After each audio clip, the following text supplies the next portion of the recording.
विद्यार्थी मित्रांनो, सह्याद्री ट्युटोरियल्स मध्ये तुमचं स्वागत आहे. आता फिजिक्स एवढं सोपं झालंय ना, अरे पण का सोपं झालं? कारण तुम्ही माझ्याबरोबर अभ्यास करताय.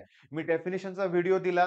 तुम्ही तो सांगू का तुम्हाला? त्याचे व्ह्यूज पण छान आहेत. याचा अर्थ तुम्ही तुमच्या मित्रांबरोबर व्हिडिओ शेअर पण केलाय बरं का. सबस्क्रायबर पण वाढलेत म्हणजे मी खुश आहे. सबस्क्रायबर वाढलेत म्हणून पण खुश आहे. पण सगळ्यात जास्त आनंद कुठल्या गोष्टीचा होतोय? की तुम्ही अभ्यासाला सुरुवात केलेली आहे. 2 व्हिडिओमध्ये 70 पेक्षा जास्त डेफिनेशन, पण त्याच्या नोट्स पाहिजेत बरं का. याच्या अगोदर डिस्टिंग्विश बिटवीनचा एक व्हिडिओ 17 ते 18 प्रश्न आहेत. त्याच्या पण नोट्स पाहिजेत मला.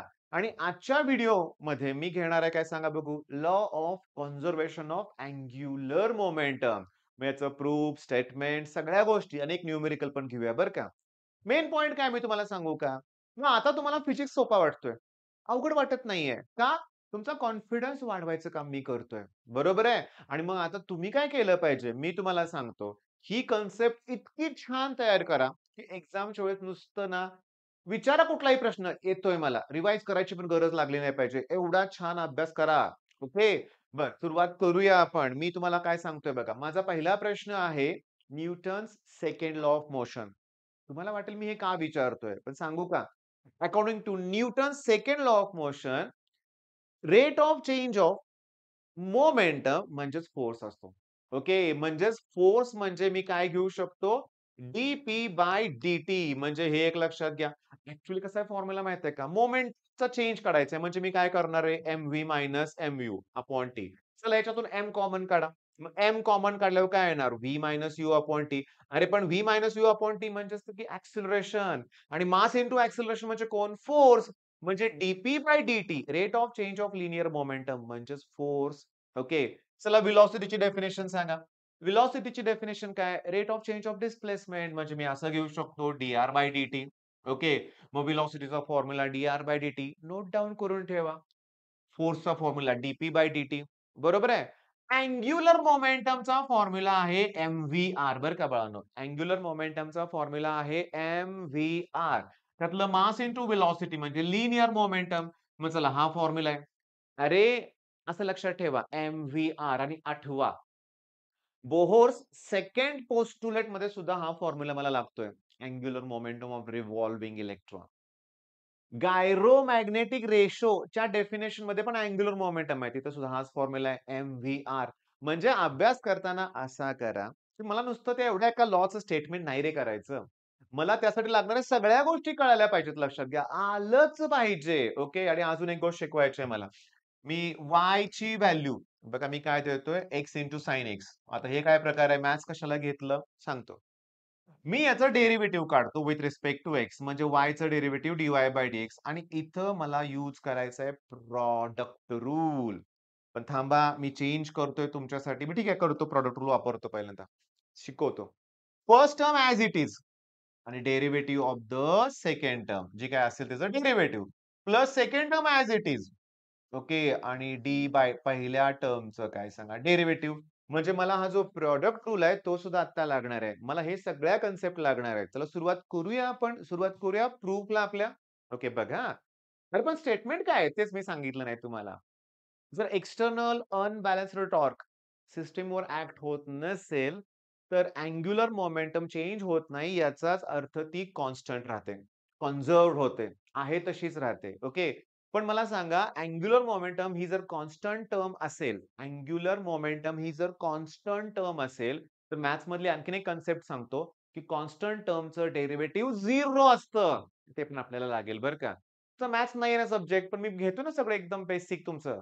मग बघा मी तुम्हाला सांगतो काय ते नीट लक्ष द्या. आपण फॉर्म्युला कुठला लक्षात ठेवलाय? असा. P into R. P into R. पण जर मी वेक्टर फॉर्म मध्ये घेतलं, तर R bar cross P bar घ्यावं लागेल. ओके. तुम्ही सांगतो तुम्हाला लक्षात घ्या, की आपण नेहमी या शब्दानं सुरुवात करूया. कन्सिडर ऑब्जेक्ट म्हणूया आपण. ओके. आता मी तुम्हाला सांगतो. एक काम करूया. आपण याचं प्रूफ लिहिताना ठीक आहे. पहिल्यांदा लिहूया कन्सिडर. कन्सिडर ऑब्जेक्ट म्हणूया आपण. हॅव्हिंग मास एम वगैरे असं लिहू शकतो. कन्सिडर ऑब्जेक्ट म्हणा.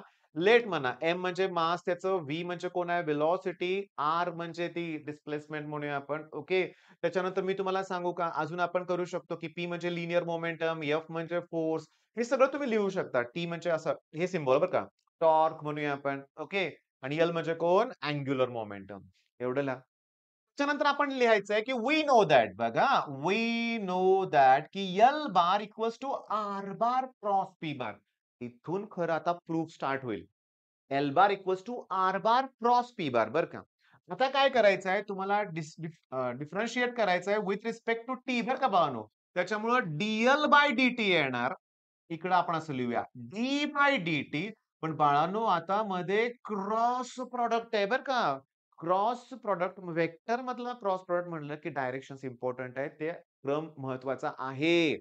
आपण कसंही P bar cross R bar लिहू शकत नाही. साइन चेंज होईल. मग आता मी डेरिव्हेटिव्ह कसं काढून दाखवतोय बघा. मग d l by DT that equals to बघा. First term as it is cross द्या. दुसऱ्याचं डेरिव्हेटिव्ह काढा. तर second term as it is आणि पहिल्याचं डेरिव्हेटिव्ह. पण पहिल्याचं डेरिव्हेटिव्ह पहिलाच लिहायचं. इथं चेंज करू नका. दुसरी टर्म नंतर तर नंतरच लिहा. ओके. चला याला इक्वेशन 1 म्हणूया आपण. बट डीपी बाय डीटी म्हणजे एफ बार येणार अँड डीआर बाय डीटी म्हणजे व्ही बार येणार. आता असं एक तुम्ही लिहा बरं का, की put this value in equation 1. त्याच्यामुळे असं येणार, की d l by d t equals to सांगा ह्याची व्हॅल्यू एफ येणार आहे, r bar cross F bar plus याची व्हॅल्यू व्ही बार येणार आहे, क्रॉस पी म्हणजे m v bar. Linear momentum mass into velocity. मग पी म्हणजे काय? पी बार म्हणजे काय येणार आहे? MV bar. ओके. बट परत R bar cross F bar म्हणजेच टॉर्क असतो लक्षात घ्या. अँड सेल्फ क्रॉस प्रोडक्ट 0 असतो. मग देअरफॉर तुम्ही वाक्य लिहायचंय की अबोव इक्वेशन बिकम्स हे इक्वेशन मग काय येणार? DL bar by DT that equals to torque येणार फक्त. ओके. मी काय लिहितोय बघा मग इफ जर एक्सटर्नल टॉर्क जो आहे तो जर 0 असेल, ह्याची व्हॅल्यू 0 आली, तर याचा अर्थ डीएल बाय डीटी पण 0 येणार. आणि डेरिव्हेटिव्ह 0 आलं तर हेन्स तुमचं ते वाक्य माहित आहे. हेन्स एल म्हणजे कोण? अँग्युलर मोमेंटम इज कॉन्झर्व्ड किंवा रिमेन्स कॉन्स्टंट. थांबा. मला काय म्हणायचंय बघा, की इम्पोर्टंट आहे हा फॉर्म्युला. व्हेरी इम्पोर्टंट या प्रूफमध्ये. त्याच्यानंतर इम्पोर्टंट आहे, की तुम्ही प्रॉडक्ट रूल वापरलाय. First term as it is derivative of the second term. Derivative of the first term, second term as it is. कारण मला क्रम बदलायचा नाहीये. तिसरी महत्वाची गोष्ट ही, की rate of change of momentum म्हणजेच force, rate of change of displacement म्हणजे कोण आहे? व्हेलॉसिटी. बस प्रूफ जमलं की तुम्हाला? जमलंय प्रूफ हे लक्षात घ्या. या सगळ्या फॉर्म्युलाचा वापर करून तुम्हाला प्रूफ जमलेलं आहे. आता प्रॅक्टिस कोण करणार? तुम्ही. 1-2दा प्रॅक्टिस करा. इतकी छान प्रॅक्टिस करा, की मग बेस्टच आहे. मग आता मला सांगा अँग्युलर मोमेंटमचा फॉर्म्युला असतो आय ओमेगा बरं का? आणि जर अँग्युलर मोमेंटम जर कॉन्स्टंट असेल, तर हे पण कॉन्स्टंट येणार. याचा अर्थ I1 omega 2 that equals to I2 omega 2 येणार. आलं ध्यानात तुमच्या? मग याच्यावर बेस्ड एक न्यूमेरिकल घ्यायचं आहे रे मला. पण मी थांबणार आहे 1 मिनिट. तुम्हाला व्हिडिओ पॉज करायला लावणार आहे आणि हे मला गरजेचं आहे. की R bar cross F bar म्हणजे टॉर्क असतो. R bar cross P bar म्हणजे अँग्युलर मोमेंटम आहे लक्षात घ्या. पी म्हणजे लिनियर मोमेंटम आहे त्याचा फॉर्म्युला एम इंटू व्ही बार आहे. सेल्फ क्रॉस प्रोडक्ट 0 असतो. अरे हे तर अभ्यास आहे. ह्या गोष्टी एवढ्या पुरतं नाही. व्हेक्टरमध्ये पण तुम्हाला लागतील सेल्फ क्रॉस प्रोडक्ट 0 असतो तो. ह्या सगळ्या कन्सेप्ट तुम्हाला परत लागणारच. मग चला आता एक्झाम मधलं एक न्यूमेरिकल घेऊया. एमसीक्यू आहे पण समजून घ्या. Ballot dancer. ओके. तुम्हाला माहित आहे ना रे. बॅलेट डान्सर पण आहे आणि ते जे असतात ना बघा स्विमर बघा, वरून उडी मारतात. ते त्यांचे पाय छातीजवळ घेतात, की जेणेकरून त्यांचे रोटेशन वाढतात आणि पुन्हा ते डुबकी मारतात ना. ऑलिम्पिक मधला तो गेम आहे स्विमिंग. स्विमिंग नाही हां, वरून अशी उडी मारायचं बरोबर ना? आता मेन पॉइंट काय आहे बघा, अँग्युलर व्हेलॉसिटी असं म्हणलंय याचा अर्थ ओमेगा 1 दिलंय. Initial moment of inertia I1 दिलंय. नंतरची angular moment of inertia I2 दिलंय. न्यू अँग्युलर व्हेलॉसिटी म्हणजे ओमेगा विचारलंय. मी तुम्हाला सांगतो, की बॅलेट डान्सर म्हणलं, की law of conservation of angular momentum म्हणजे असं येणार. मग काय I1 omega 2 equals to I2 omega 2. I2 omega 2. I1 ची व्हॅल्यू I आहे. ओमेगा 1 ची व्हॅल्यू 2.8 पुट करूया. I2 ची व्हॅल्यू 0.7 I आहे. आणि ओमेगा 2 तुम्हाला विचारलाय. आय ला आय कॅन्सल होणार. ह्या पॉइंटला पण पॉइंट कॅन्सल होतोय रे आणि इंटू 7 अपॉन 7 करा. 4 रिव्होल्यूशन्स पर सेकंद आन्सर येतंय. 4 रिव्होल्यूशन्स पर सेकंद. कुठं अवघड आहे सांगा? नाही ना. मग असे फिजिक्समध्ये 27, 28 किंवा 30 पेक्षा 25 ते 30 दरम्यान लॉज असतात बरं का बाळांनो. ओके. आता एक्झाम मी शेवटची 1-2 मिनिटं घेतो तुमची, की फिजिक्सचा पेपर म्हटलं, की सगळ्या आपण डेफिनिशन्स केल्यात अगोदर 10 ते 15 मार्क. आपण डिस्टिंग्विशचे प्रश्न केलेत. आपण सगळं तुम्हाला मी सांगू का, हे जे केले ना आपण डिस्टिंग्विश आणि डेफिनिशन ही तर आपले 15 ते 20 मार्काची तयारी झालेली आहे. आताच मी तुम्हाला सांगतोय.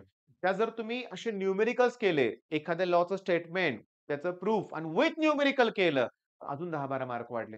मग अशा रीतीनं आपण हळू एवढी ग्रोथ करणार आहोत की नाही.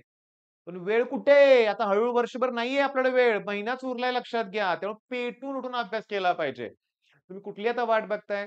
कशाची वाट बघताय?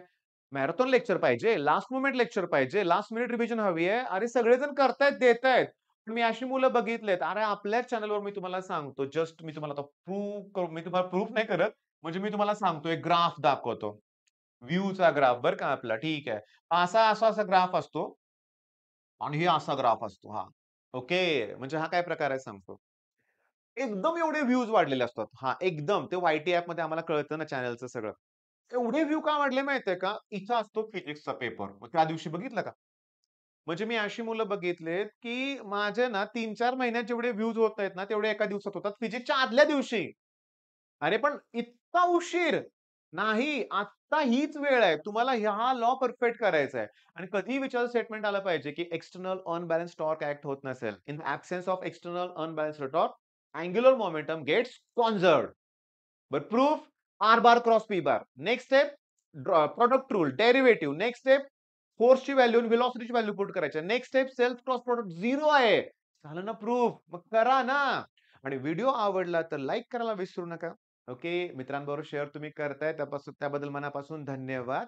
पण रिझल्ट हवाय आपल्याला. All the best.